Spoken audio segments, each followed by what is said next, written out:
segitu sejarah dalam paling parah kepolisian hanya ada di rezim ini. Seorang Irjen Bintang 2 bisa melakukan pembunuhan. Mereka sumpah prajurit tak lain dan tak bukan nggak boleh dilepaskan daripada ketuhanan Yang Maha Esa. Tapi yang mereka lakukan adalah kejadian kebiadaban yang luar biasa, kesetanan yang luar biasa, sehingga patut harus ditinjau kembali kilometer 50 yang berkaitan dengan yaitu kasus daripada Ferdy Sambo ini sangat berkaitan dengan erat.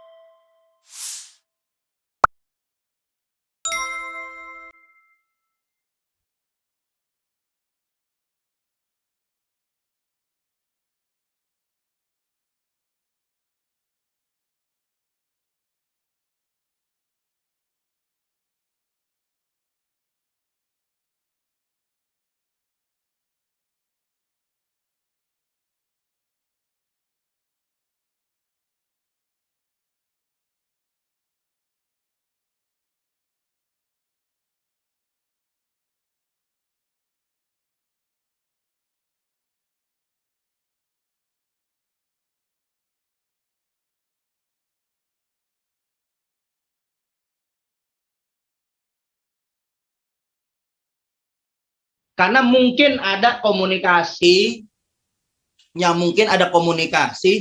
karena sangat kita lihat kedekatan daripada Irjen FS ini dengan Irjen Fadil Imron itu sangat dekat, seemosional, sejiwa, mungkin sepenanggungan, sependerita sepenanggungan, karena mungkin satu tim dalam Satgasus Merah Putih yang sebegitu luar biasa mesranya, itu luar biasa sebagai dukungan. Kita melihat sebagai dukungan moral dan sebagai simbol bahwa ini adalah bagian dari gue. Mungkin kalau bahasa Betawi, ini bagian dari gue. Lo jangan macam-macam sama bagian dari gue nih. Si Irjen Polisi Sambo ini lo jangan ganggu gue. Ini bagian dari gue. Itu adalah simbol bahwa dalam lindungan Fadil Imron, si Irjen Polisi Sambo, maka kita melihat satu tayangan itu sudah ada 2 tim Satgasus Merah Putih yang memang sudah diduga kuat melakukan daripada cerita-cerita bohong, pembuktian palsu. Itu harus dijerat, itu harus dibuktikan. Dan ternyata bohongan itu diulangin padahal yang menjadi korban anggota kepolisian. Dia sama bikin kebohongan kali ini. Nah, ada satu lagi, ternyata tim Satgasus Merah Putih ini yang saya duga bahwa Irjen Polisi Sambo ini menerima order untuk kasus 50. Nggak mungkin Irjen Polisi Sambo mengambil inisiatif tindakan sendiri. Akan tetapi mungkin ada order daripada petinggi-petinggi yang di atas daripada Irjen Polisi Sambo ini. Nah, ketika itu Irjen Polisi Sambo ini mengerahkan 30 anak buahnya sebagai kapasitas tupoksinya Kadif Propam.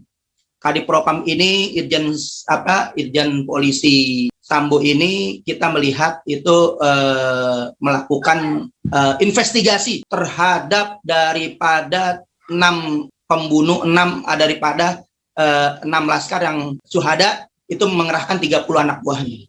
Tapi aneh bin ajaib, bayangkan ada 6 laskar yang syahid, dibantai dan dibunuh. Tidak pernah ada jerat sanksi apapun.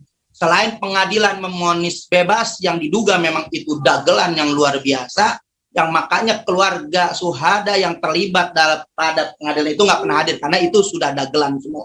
Ini kebohongan demi kebohongan, rentetan pasal berlapis kebohongan yang sangat dahsyat. Mulai dari atas sampai di bawah itu melakukan pembohongan, dan sampai pembohongan itu melakukan pembubaran FPI. Jadi kita melihat begitu kuatnya peran Irjen Ferdy Sambo ini bisa mengakibatkan pembubaran FPI. Jadi dipikir ini jasa yang begitu luar biasa ketua Satgasus daripada Irjen Sambo ini begitu dahsyat luar biasa sehingga membuahkan prestasi. Dengan kasus kejadian ini puncaknya dibubarin FPI. Nah, kita melihat meminta untuk ditinjau kembali sebagaimana yang disampaikan oleh Kiai Haji Hidayat Nur Wahid untuk kilometer 50 ditinjau kembali karena yang melakukan itu adalah Satgasus 50 dengan misi-misi yang sangat berbahaya, memecah belah bangsa, melakukan kegaduhan, mengenai pembunuhan, melakukan makar. Ini adalah gaya-gaya yang dilakukan, gaya-gaya komunis. Padahal mereka mempunyai sumpah prajurit. Mereka sumpah prajurit tak lain dan tak bukan, nggak boleh dilepaskan daripada ketuhanan Maha Esa. Tapi yang mereka lakukan adalah kejadian kebiadaban yang luar biasa, kesetanan yang luar biasa, sehingga patut harus ditinjau kembali kilometer 50 yang berkaitan dengan yaitu kasus daripada Ferdy Sambo ini sangat berkaitan dengan erat. Nah, untuk itu kita meminta bukan saja daripada yang dicopot daripada Irjen Ferdy Sambo, akan tetapi juga karena yang dinonaktifkan itu adalah Kapolres. Kapolres ini nggak mungkin nggak melaporkan kejadian ini kepada Kapolda. Karena masih wilayah DKI Jakarta, maka pasti yang namanya Kapolres nggak berani melakukan tindakan sendiri. Dan nggak mungkin berkoordinasi dengan langsung dengan Irjen Sambo. Kenapa? Karena bukan tupoksinya, bukan wilayahnya. Karena Irjen Sambo ini adalah Kadif Propam yang bukan menguasai wilayah. Nah, yang menguasai wilayah DKI Jakarta adalah Fadil Imron. Sekurang-kurangnya Fadil Imron tahu apa yang dilakukan, menghilangkan barang bukti dan penyampaian berita bohong, pasti Fadil Imron tahu. Dan ini menyembunyikan, dan Munarman itu dijerat karena menyembunyikan informasi. Nah, ini Fadil Imron juga bisa dijerat pidana karena menyembunyikan informasi, mendukung daripada informasi sesat, kebohongan. Nah, itu harus dinonaktifkan juga yang namanya Fadil Imron, selain daripada karena keterkaitan itu. Nah, Ferdy Sambo ini juga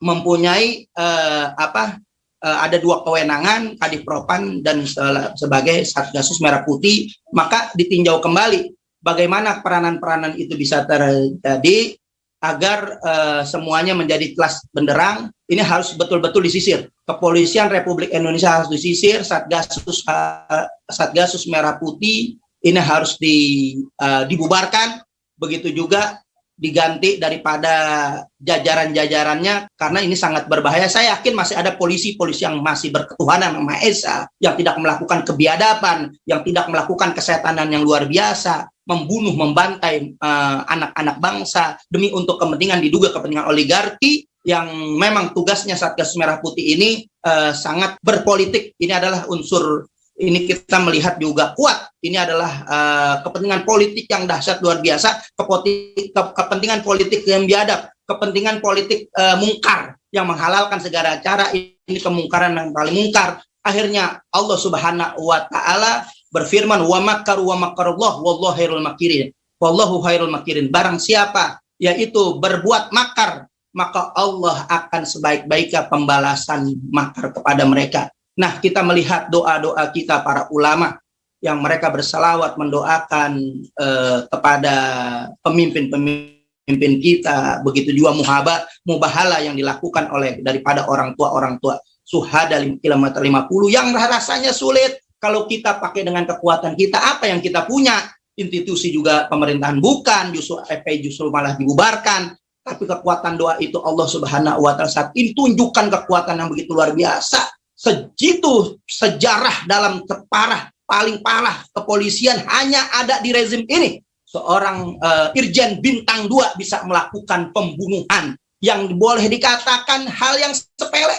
Boleh dikatakan hal yang sepele, tapi membongkar yaitu tragedi berdarah kilometer 50. Karena kita melihat anak buah yang biasa, yang mungkin melakukan kebocoran dan mungkin diduga memang ada. Kalau tadi apa yang dikatakan oleh Ahmad Hosinuddin, dugaan-dugaan ada asmara Duren 3, mungkin ada yang dikatakan oleh Mahfud MD, yaitu ini adalah urusan motif orang dewasa. Sebenarnya dalam kasus hukum nggak ada yang perlu disembunyikan, harus terbuka, transparan. Padahal Mahfud MD juga meminta untuk semuanya, termasuk Presiden harus transparan, harusnya transparan juga. kalau memang ada jerat-jerat asmara di situ harus disampaikan. Mungkin asmara segitiga, mungkin asmara segi empat. Karena ada dugaan yang kita baca berseliweran, ada dugaan Irjen Polisi Sambo terlibat asmara dengan Kalita katanya. Ini nggak tahu ya, ini kan hanya baru dugaan berita-berita yang saya baca begitu. Ya. Nah mungkin juga ada dugaan antara Putri dengan Brigadir J juga. Jadi bisa ada asmara di antara segitiga, di antara juga segi empat gitu. Nah mungkin dengan Allah Subhanahu Wa Taala membuka kasus seluruhnya, Habib Rizik dituduh fitnah dengan chat-chatnya, maka di situ terjadi juga Allah balas dengan ada unsur-unsur penyelewengan atau perselingkuhan di situ ada. Kemudian kilometer 50 yang dibantai itu ternyata Allah tunjukkan juga lewat Brigadir Irjen Sambo ini terbuka daripada pembantaian yang dilakukan oleh orang-orang yang memang semuanya termasuk dalam Satgas Merah Putih. Dan mungkin saya sudah membaca bahwa Brigadir J ini termasuk Satgas Merah Putih dan mungkin terlibat langsung Brigadir J ini dalam kasus kilometer 50. Artinya dengan salawat kita Allahumma sholli ala sayyidina Muhammad wa azgilin zalimin bil zalimin, orang zalim disibukkan dengan orang zalim dibantai dengan orang zalim. Karena Satgasus Merah Putih itu bagian seluruhnya terlibat langsung ataupun langsung, yang pasti mereka mengorbankan daripada 6 laskar, yaitu FPI yang dibantai, yang memang jajaran-jajaran itu semuanya masuk terjerat dalam kasus Brigadir Joshua, termasuk juga daripada Irjen Polisi Sambo yang 2 jabatan itu, kemudian juga termasuk daripada orang-orang yang membantai kilometer 50. Mungkin itu yang saya sampaikan. Mudah-mudahan dengan apa yang disampaikan ini menjadi jelas bahwa Allah Subhanahu Wa Taala nggak tidur. Allah Subhanahu Wa Taala memberikan janji-janjinya di dunia, dan Allah Subhanahu Wa Taala memperlihatkan kebatilan demi kebatilan Allah perlihatkan, dan Allah Subhanahu Wa Taala saat ini memberikan kepada umat Islam suatu support kepada umat bahwa kebenaran yang kita perjuangkan Allah akan sampaikan kebenaran-kebenaran kepada orang-orang yang benar. Mungkin itu yang saya sampaikan.